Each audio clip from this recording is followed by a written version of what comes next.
নমস্কাৰ আৰু সেৱা জনাই পুনৰ এটি নতুন ব্লগলৈ মই মীনাক্ষী আপোনালোকক সকলোকে স্বাগতম জনাইছোঁ। আজি মই পালন কৰা ঘৰুৱা দিহা কেইটামান উল্লেখ কৰিম। যিকেইটা দিহা আপোনালোকক দিম সেইকেইটা হয়তো কোনোৱে জানে আৰু কোনোৱে নাজানে। যিসকলে নাজানে সেইসকলে ফ'ল' কৰি চাব, আপোনালোকৰো মোৰ দৰে ভাল লাগিব আৰু মই আজি এই দিহাখিনি আগবঢ়াম। চাওকচোন, এইযোৰ মোৰ পাইলযোৰ, আৰু পাইলযোৰ প্ৰায় বহুত পৰিমাণত কলা হৈ গৈছে। তাৰপিছত আঙঠিকেইটাও এইটো কলা হৈছে, প্ৰায় কলা হৈছে। এইখিনি মই এতিয়া চাফা কৰিম। কেনেদৰে চাফা কৰিম আপোনালোকক জনাম। চাফা কৰিবলৈ মই লৈছোঁ এটি নেমু টেঙা আৰু ভীম চাবোন। এইটো পৰা নেমু টেঙা এনেদৰে কাটি লৈছোঁ মই।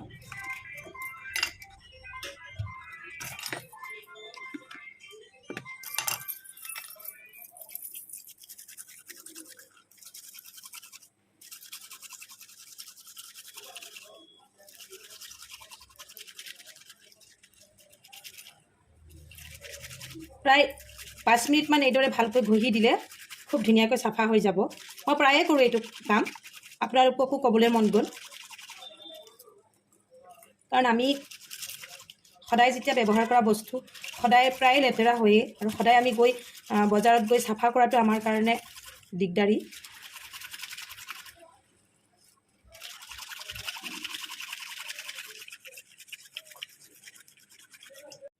এতিয়া মই এডাল ব্ৰাছেৰে ব্ৰাছ কৰি দিওঁ।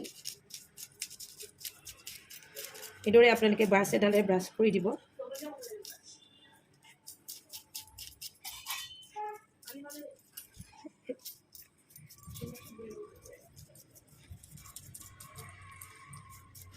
তাৰপিছত এতিয়া আঙঠিকেইটাও মই এনেদৰে টেঙা আৰু চাবোন ঘঁহি দিম।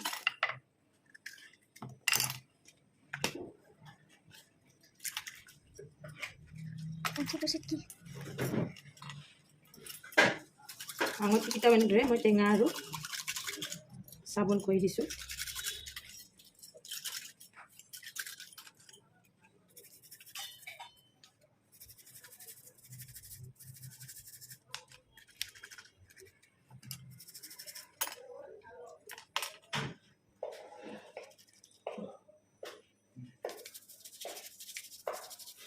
এইটো বহুত লেতেৰা আছিলে কাছৰ আঙঠিটো। এইদৰে 5-7 মিনিটমান ঘঁহাৰ পিছত মই পানীৰে ধুই দিম, আৰু তাৰপিছত দেখিব কি ধুনীয়া বগা হৈ গৈছে।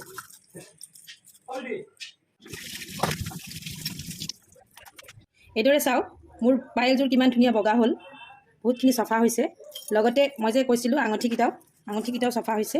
মই প্ৰায়ে এইটো ঘৰুৱা দিহা মই পদ্ধতি পালন কৰোঁ। আপোনালোকেও কৰি চাবচোন। আপোনালোকৰ যদি কোনো ৰূপৰ গহনা এনেদৰে লেতেৰা হয়, তেতিয়া এইদৰে নেমু টেঙা আৰু ভীম চাবোন ব্যৱহাৰ কৰি ব্ৰাছ কৰি দিব, খুব সহজতেই চাফা হ'ব। ঘৰুৱা দিহাৰ দ্বিতীয়টো দিহা আপোনালোকক দিব বিচাৰিছোঁ। আমাৰ প্ৰায়বিলাক ঘৰতেই চেনি বেছি পৰিমাণত অনা থাকে, মোৰো অনা থাকে, আৰু আনিলে কেতিয়াবা কি হয় পৰুৱা উঠা দেখা যায়, আৰু পৰুৱা উঠিলে কি হয় দিগদাৰী লাগে আৰু চেনিবিলাক গোন্ধায়। সেয়েহে মই কি কৰোঁ, চেনিত এইদৰে মই লং দি থৈ দিওঁ।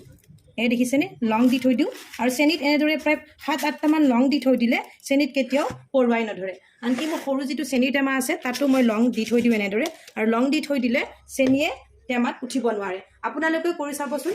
যদি কাৰোবাৰ ঘৰত চেনিৰ টেমাত এনেদৰে পৰুৱা হয়, তেতিয়া আপোনালোকে লং 4টা বা 5টা দি থৈ দিব, আৰু চাব পৰুৱা তাৰ পিছদিনাৰ পৰাই নোহোৱা হ'ব। এইটো মই পালন কৰোঁ, আপোনালোকেও কৰিব। আৰু এটা মোৰ ব্যক্তিগত ঘৰুৱা দিহা, আমাৰ নখবিলাক প্ৰায় লেতেৰা হয়, কেতিয়াবা কচু, কলডিল বা কেতিয়াবা পানী ৰঙৰ কাৰণে লেতেৰা হয়। তেতিয়াহ'লে আমি ঘপককৈ চাফা কৰিবলৈ অসুবিধা নাপাওঁ। আৰু কিছুমানে বাৰু পাৰ্লাৰত গৈ নখ চাফা কৰে, কিন্তু মই পাৰ্লাৰত গৈ নখ চাফা নকৰোঁ। মই নেমু টেঙাৰে এনেদৰে নখ চাফা কৰোঁ। নেমু টেঙাৰে হাতৰ নখত এইদৰে ঘঁহি দিব, ভৰিৰ আৰু হাতৰ নখত এইদৰে ঘঁহিব। আপোনালোকে দেখিব আপোনালোকৰ হাতৰ নখ বা ভৰিৰ নখ চাফা হৈ পৰে। মই প্ৰায়ে ঘঁহোঁ এইদৰে, আৰু নখৰ যি বাঢ়িবৰ সময়ত যি অসুবিধা হয় বা ফাটি যায় সেইটো নহয় নেমু টেঙাৰে এনেদৰে নখ ঘঁহিলে। এইটো আছিল মোৰ তৃতীয়টো দিহা। যেতিয়া আমি লিকুইড লিপষ্টিক ব্যৱহাৰ কৰোঁ, প্ৰায়ভাগৰে কি হয়, মোৰো হয় তেনেকুৱা, ডাইৰেক্ট যদি মই লিকুইড লিপষ্টিক ব্যৱহাৰ কৰোঁ তেতিয়া ওঁঠটো ফাটি যায়। তাৰ কাৰণে প্ৰথমতে আমি এনেকুৱা যিকোনো পাতল লিপষ্টিক ব্যৱহাৰ কৰি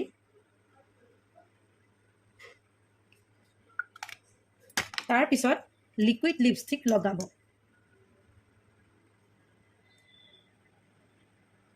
দেখিবলৈও খুব ধুনীয়া জিলিকি উঠে আৰু বহু দেৰি থাকে। লিপষ্টিকৰ দিহাটো যদিও কিছুমানে জানে কিছুমানে নাজানে, কিয়নো ময়ো নাজানিছিলোঁ, নতুনকৈ শিকিছোঁ। আৰু আপোনালোক যিসকলে নাজানে এই পদ্ধতিটো ফ'ল' কৰিব, তেতিয়া বহু দেৰি লিপষ্টিকটো লাগি থাকিব আৰু লিপষ্টিকৰ যিটো জিলিকনি আছে সেইটোও আঁতৰি নাযায়। আৰু এইদৰে মই দিয়া ঘৰুৱা দিহাখিনি যদি আপোনালোকৰ ভাল লাগিল, তেনেহ'লে মোৰ ভিডিঅ'টি আপোনালোকে লাইক কৰিব, কমেণ্ট কৰিব আৰু শ্বেয়াৰ কৰিব। লগতে আপোনালোকে মোৰ চেনেলটো ছাবস্ক্ৰাইব কৰি দিব, যাতে মই দিয়া ভিডিঅ'বোৰ আপোনালোকে সহজতে পায়। আজিলৈ আহোঁ, ধন্যবাদ, শুভৰাত্ৰি।